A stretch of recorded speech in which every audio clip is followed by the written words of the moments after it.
আপনি এটা কতবার চেক দেন দিনে? দিনে আমরা 10-12 বার দেওয়া হয়, মানে অলরেডি আমরা যখন যখন শেষ হয়ে যায় তখন আমরা এগুলো একটু রেস্ট, মানে একটু পরে পরে এসেই দেখেন যে কোনটা ভালো করে হাঁটাচলা করতেছে না, কোনটা স্বাস্থ্যের অবস্থা কি, কোনটা খাচ্ছে কি না। হ্যাঁ, আর যেটা একটু অসুস্থ হয় ওটা কি আপনাকে আলাদা করে বিশেষ ট্রিটমেন্টের ব্যবস্থা করেন? হ্যাঁ, ওইগুলো আমরা আলাদা। এই যেটা অসুস্থ হয়ে গেল ওর স্বাস্থ্যের অবস্থা কি, ও কি হবে, বাঁচবে? ওটা যদি বাঁচে ভালো, যদি না বাঁচে তাহলে মাটির নিচে ই করে রাখেন, চাপা দিয়ে রাখেন যাতে ভাইরাস না ছড়ায়। জি। আর আপনারা যখন শেডে ঢোকেন তখন তো জীবাণু মুক্ত করে তারপরে ভিতরে ঢোকেন হেক্সিসল অথবা।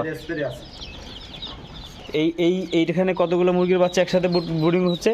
এখানে আপনার 500 আছে। এটা একটু বড় সাইজে, তাই না? মানে মুরগির বাচ্চাগুলো যখন বড় হয় তখন কমায় দেন আর কি। ছোটো থাকা অবস্থায় তো একটু জায়গা অনেক থাকতে পারে। যখন এইগুলো যখন বড় হয়ে যাবে তখন আপনার জায়গা আরও বড় করে দেওয়া হবে। যেরকম ওই যে এইগুলো যখন বড় হয়ে গেছে তখন আমরা ওই কানাল করে নিচ্ছি। মানে কতদিন বয়স থেকে কোন ঘরে থাকবে এগুলো সব সেট করা আছে, শুধু সময় হলেই ওই জায়গাতে অটোমেটিক চলে যাবে। তাহলে এখানে আপনাদের ডিম আপনারা উৎপাদন করেন, আপনারা ইনকিউবেটরে ফুটান, আবার বাচ্চা, হ্যাঁ, রক্ষণাবেক্ষণ, পর্যবেক্ষণ, পরিচর্যা যেটাই বলি, পরিচর্যা করে আবার নিজেরাই এখানে বড় করে তারপরে যে সেল দেন যখন 1 কেজি বয়স হয়। এখানে কিন্তু আরেকটা ওমা দেখলাম ঘুমায় আছে, আবার লাফ দিয়ে চলে গেলো। মানে তো ঘুমায়, সমস্যা না, বাচ্চা আল্লাহর রহমতে অনেক ভালোই আছে, আমাদের বাচ্চা অনেক ভালোই আছে। কিন্তু জায়গা ছোট হয়ে গেছে তো সেজন্য গাদাগাদি গেছে। মানে এই যে একটা যেই বাউন্ডারি, একটা বাউন্ডারির মধ্যে সর্বোচ্চ কয়শো বাচ্চা দিয়ে দেওয়া যায় ছোট অবস্থায়? আমরা ছোট অবস্থায় 400 বাচ্চা দেওয়া যায়। তবে একটু বড় হলে আরেকটু কমায় দেন, আরেকটু বড় হলে আরেকটু কমায় দেন, আরেকটু বড় হলে আরেকটু কমায় দেন, এইভাবে আস্তে আস্তে জায়গাগুলো বাড়ে। ওদের মূলত কী খাওয়ান ছোটোবেলায়? এই যে লেয়ার ছোট যে বাচ্চাদের জিরো ওগুলো না? স্ট্যাটাস খাওয়া। আর বড় মুরগিগুলো কী খাওয়ান? মাঝারিগুলো আর আপনার যেগুলা 1 থেকে 1.5 মাস বয়স সেগুলার আমরা গরুয়ার খাই। গরুয়ারে একটু দ্রুত বৃদ্ধি পায় আর কি।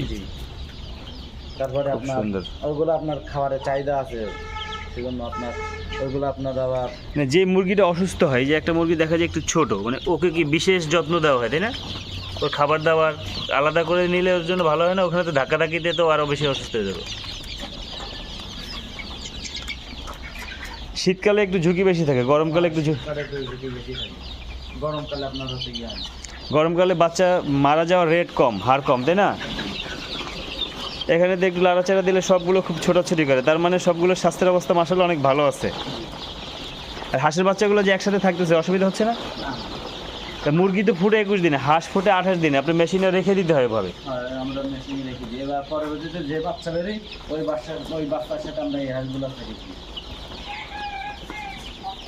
খুব সুন্দর, অনেক ধন্যবাদ, খুব ভালো লাগলো। আপনার নাম?